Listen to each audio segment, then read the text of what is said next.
Good morning. Good morning, Bookie Monsters. Welcome to Thursday. It is Thursday, isn't it? Thursday, October 19th.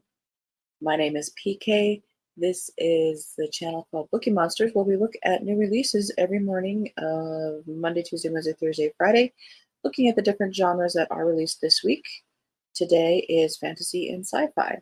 So we will see what is out there for us. Because you don't know what you want to read till you know what is out there. Good morning, Mary. Good morning, Pecan, everyone. Happy Thursday. Having a couple of pumpkin donuts with my coffee this morning. Life is sweet. No kidding. I'm not a huge fan of pumpkin, but I could probably let that get by while I have a donut. uh, did you have a good evening? I was very tired yesterday, and I was actually very glad we didn't have sprints last night because I was just worn out. So I went to bed early. But we do have sprints tonight at 6:05 Mountain Time, 8:05 Eastern Time. We'll be going for 2.5 hours.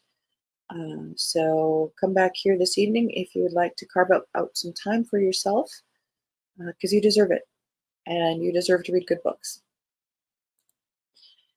Oh, you finished? Oh my gosh, last night, and ready to start a new one tonight with your sprints. Excellent. You get to choose. That is such usually a very fun feeling. Sometimes if you're in like a mini slump, I was feeling mini slumpish. Um, I don't know why. Maybe too much to choose from. So super duper quick, we'll go into here. I started this one. First in a series, the Lord Julian mystery set during Regency, one of my favorites. It's called A Gentleman Fallen on Hard Times by Grace Burrows. She has several historical series going on. I don't know if I've read any of hers, but so far I'm kind of like it. I'm at 7%. All right, let's go look at fantasy and sci-fi.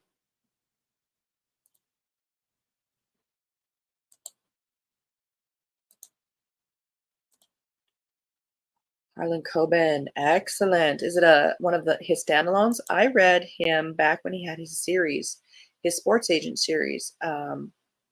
Myron and his sidekick Win, who is psychotic but a great character. I like his writing. I don't know if I've read any of his standalones though, but he's really found his stride with his standalones, which is great. All right, let's start with fantasy. And this website is newinbooks.com, aptly named. And this has got a great fantasy cover, Thalandor Kingdom of Legends. It's a Kindle Unlimited, which these days I believe means self-published, or the author got the publishing rights back and have self-published that way. Sorry, copies required. As Valeric emerged from his slumber on a sun-kissed shore, confusion gripped his senses. His mind was a jumble of fragmented memories, leaving him with no understanding of his current location or how he had come to be there. Unbeknownst to him, you gotta like an author who has unbeknownst in their description. Unbeknownst to him, this disorienting awakening heralded the commencement of an extraordinary odyssey. The language here in the description even is kind of getting tingling my brain. One that would forever alter not only his own destiny, but also the lives of the people dwelling in the enigmatic land he had unknowingly discovered. Falandor, a kingdom veiled in a shroud of secrecy, held the power to unravel a millennium-old secret that had shaped the lives of its inhabitants. Little did Valeric realize that he stood on the threshold of a revelation that would forever transform their destinies. Nestled within the heart of Thalandor, an ancient enchantment, like the grains of sand slipping through an hourglass, approached its culmination. Sorry, I watched Days of Our Lives for much of my growing upness, and I immediately, like sands through the hourglass, so are the days of our lives. Okay. Squirrel. For 1,000 years, this sacred barrier had held the forces of darkness at bay, guarding the realm against their insidious grip. Yet now, as the enchanted sands dwindled, the looming threat of evil's resurgence cast an ominous shadow over Valandor's future. You know what? Why else this is kind of tickling my brain cells? The description isn't about his internal journey, which is such a huge thing right now. This is about a quest, and I like it. It is tickling my fancy. I got a ticklish fancy. So did I, and I did the same thing just came on. We are so programmed. Yes, I watched from Doug and Julie days and of course, Bo and Hope, but Roman, the real Roman, the original Roman and Marlena. Oh yes. I remember those days. Two Twisted Crowns by Rachel Gillig, second in the Shepherd King series. Kind of like that cover too. The colors. If this were beading, I like those colors. Gripped by a tyrant king and in the thrall of dark magic, the kingdom is in peril. Elspeth and Raven have gathered most of the 12 Providence cards, but the last, and most important, one remains to be found, the Twin Alders. If they're going to find the card before solstice and set free the kingdom, they will need to journey through the dangerous mist-cloaked forest. The only one who can lead them through is the monster that shares Elsbeth's head, the Nightmare, and he's not eager to share any longer. That sounds kind of appropriately spooky too for the season. Speaking of which, I am wearing my bow and knot pendant. 'Tis that season.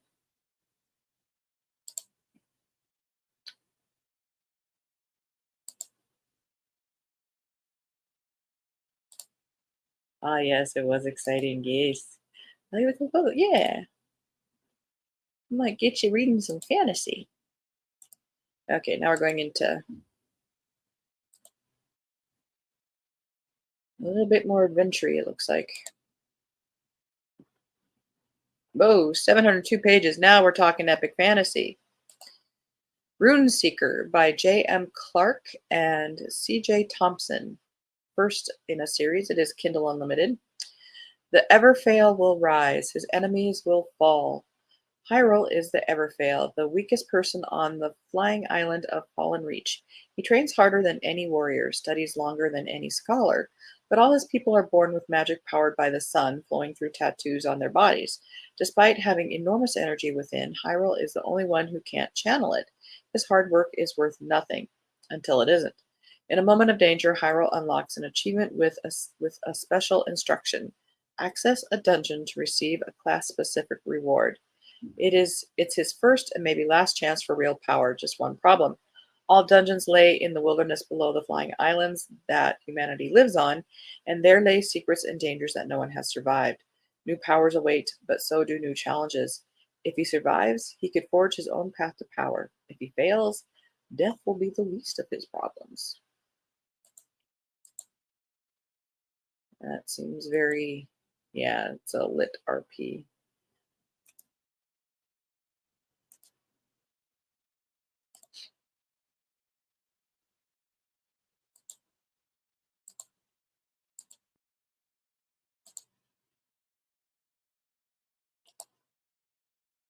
Thanks pronouncing ruin.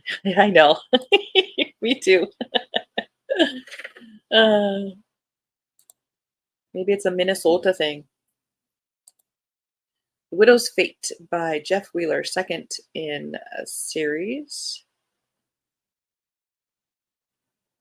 A wise king keeps his friends close and his enemies closer, even if one is his younger brother. When a valuable heiress disappears from King Fountain in the middle of the night, King Eridur summons the poisoner Anchoret to bring her back alive at all costs. Both his younger brothers want her, one to control her fortune and the other for love. With the help of a world-weary soldier from the Night Watch, Anchoret must delve into the deepest corners of the city before the wrong people find the lost widow first. Blood will be spilled, brothers will come to blows, and once again Anchoret must try to stop her beloved kingdom from tearing itself apart. Second of 4.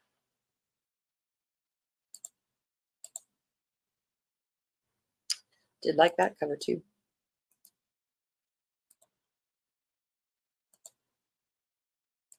Janice and the Reaper by Nikki M. Griggs.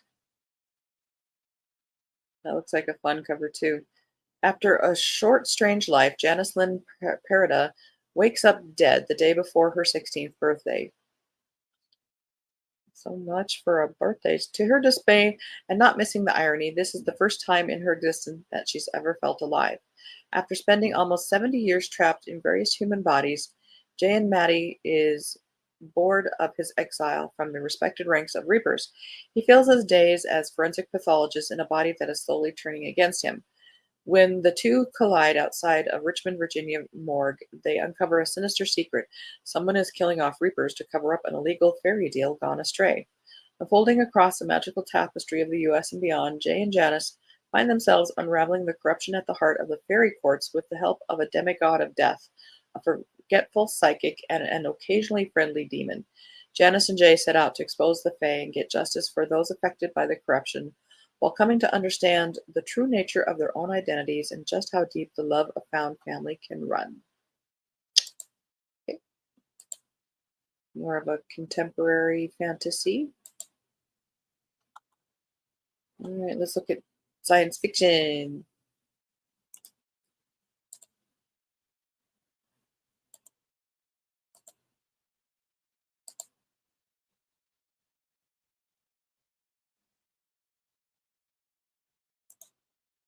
Hey, Annalise.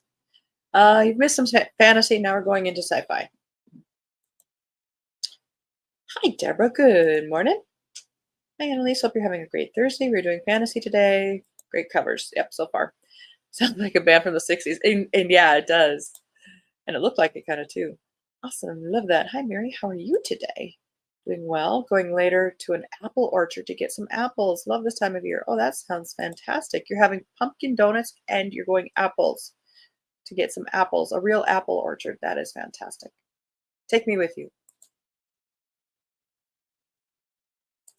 I'm ready. All right, Invictus Captive by Rachel Newmeyer, first in series. This is a Kindle Unlimited.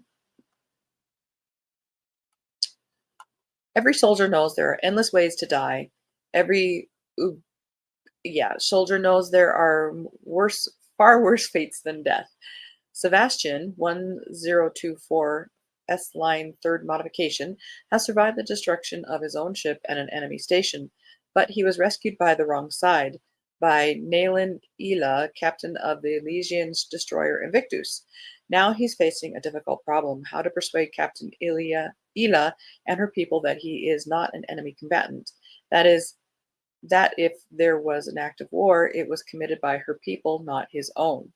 Sebastian is almost certain he was an innocent bystander of disaster, unless his own people set him up, aiming to get him aboard Invictus for reasons he can't yet understand. Maybe they did. It's just the kind of thing Ubezj's command might do. Nayland Ela is almost certain Sebastian is an enemy agent placed aboard her ship by command, but no one, not her own people, nor the enemy, nor Sebastian himself, can possibly guess what use she might actually have for a soldier. Even if he actually is an innocent bystander, she may be able to use him in her private long-laid plans. And if he's actually an enemy agent, that might be even better. They just like to throw in that U word multiple times just to make me stumble over it.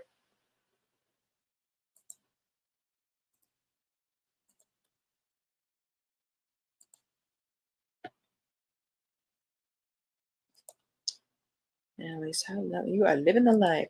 Indeed. Fantastic. Me too. Me too. We are blessed. Minotaurs by John Triptych. Also Kindle Unlimited. An ancient secret society holds the key that could reshape the world or destroy it. Archaeology student Ella Rosen's idyllic life in Crete is turned upside down when she saves a priceless Minoan artifact. Now on the run, she struggles to survive while uncovering a shocking revelation that completely upends what experts once knew about the origins of human civilization. With the help of a seasoned ex-soldier, Ella searches for clues in a race against time to unravel this breathtaking mystery. But there are powerful forces arrayed against them who will stop at nothing to prevent this colossal secret from being uncovered. If you like high adventure novels with a mix of Indiana Jones, Dan Brown, A.G. Riddle, Michael Grumley, and Clive Cussler, check out this explosive new novel by John Triptych. Well, let's throw out some names.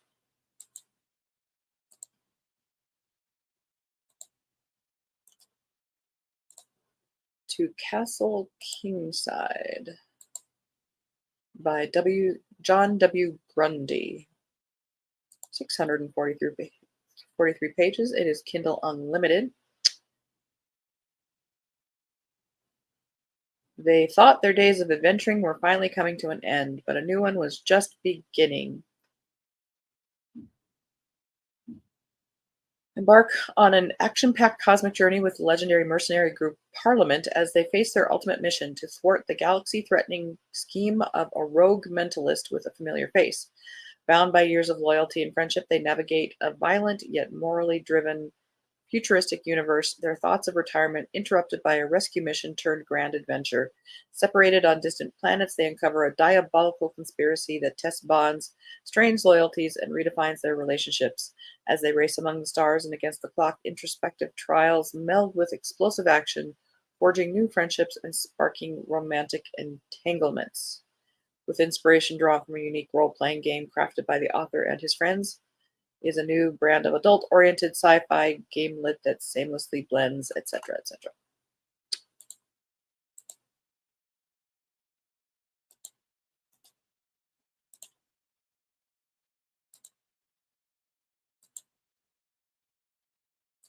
That is a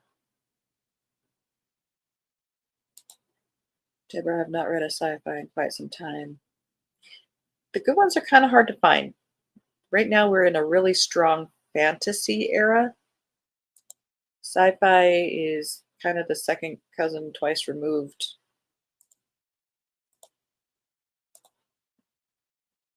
But there are some good ones out there, but this one looks kind of disturbing. Covers matter, and I don't think this one is going to be for me, but we'll find out. The Girl from Wudang by P.J. Caldas. My name is Tigress, and I am immortal. That is my story. Yin Ying, called Tigress, was raised in the sacred mountains of Wudang, where her life was about Tai Chi, the Tao, and trying to balance her yang with yin. Artificial intelligence and neuroscience were things she'd never even heard of. But then her overpowering yang sets her on a course to the Bay Area to become a professional fighter. For as long as she could remember, Yin Yin had been told she was poised to become part of something big, but what big turned out to be was beyond her imagining. A scientific experiment that would allow her to connect her brain to a thing they called Brainternet and become unbeatable. Bonus, the suicidal headaches that had plagued her all her life would cease. But nothing comes without a price, and this connection would give others access to family secrets Yin Yin has sworn to protect. Secrets that, at large and in the wrong hands, could be a very dangerous thing. And they're comparing it to cyberpunk. I really like sci-fi, but I'm not into that kind of sci-fi. I prefer humans in space. I prefer Star Trek kind of sci-fi. Um, Deborah, if you are looking for a good science fiction to kind of wade back into those waters, Nathan Lowell, fantastic author. Start with Quarter Share. Excellent, excellent book. Annalise says, sprint tonight. I'm going to do October, meaning a horror. Even though it's not my, yeah, I might surprise you. That was kind of my challenge too. I don't do horror, but I do like gothic, and that was kind of my angle coming at it. Deborah, I have a PT this physical, which is really working good. Going to make chocolate chip pecan cookies for sons, and oh my gosh, you guys are just doing fantastic food games.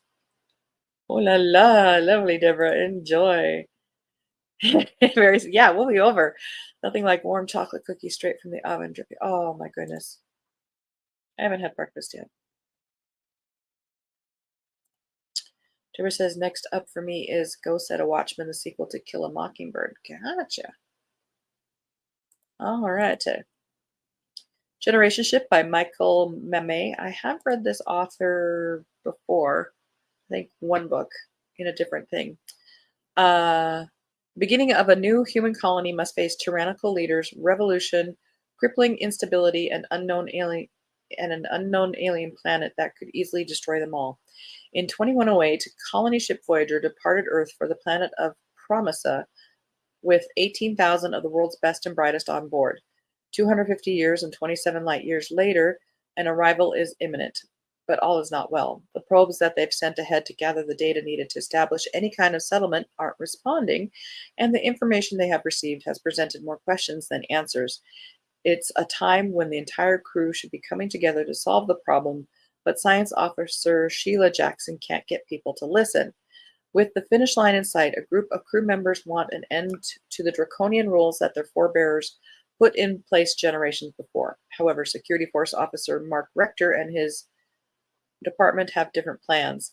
As alliances form and fall, Governor Jared Pantel sees only one way to bring Voyager citizens together and secure his own power, a full-scale colonization effort.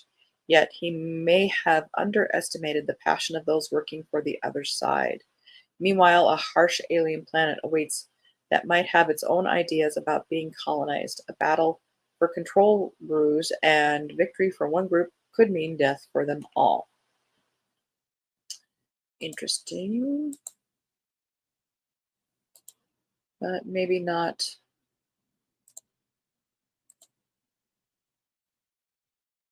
We're kind of running out of time here, so let's take a look at some covers.